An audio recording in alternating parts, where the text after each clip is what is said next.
I'm going to show you how to join in a new yarn ball when you are double crocheting.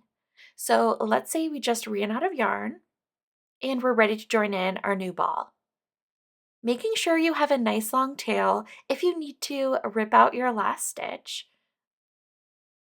you're going to go into your next stitch and begin your double crochet, but stop before you reach your last yarn over. Grab your new yarn, loop it around your finger, and you're going to complete your last double crochet yarn over and pull through with the new yarn.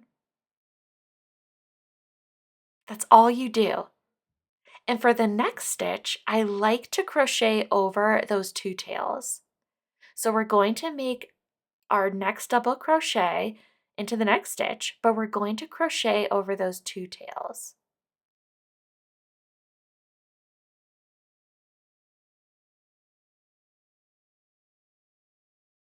You can then pull your tails to adjust the tension of that stitch.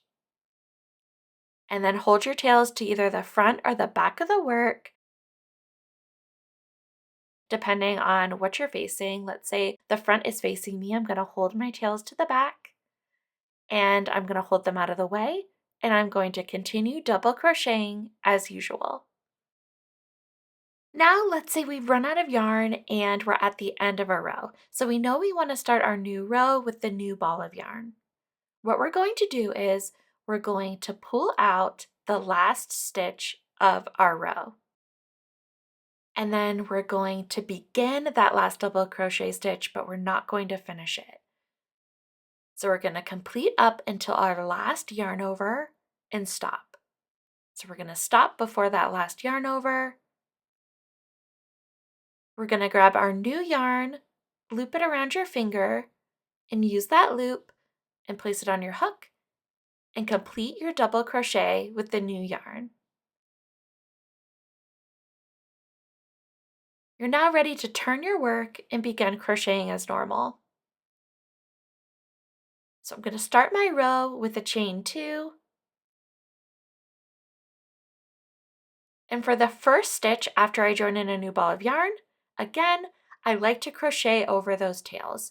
So you'll hold your tails to either the front or the back, depending on the orientation of your work. I'm going to hold these tails to the back, and I'm simply going to double crochet into that first stitch over those tails.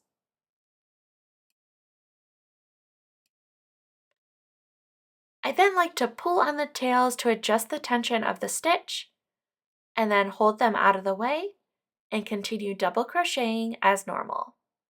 And that's all there is to it.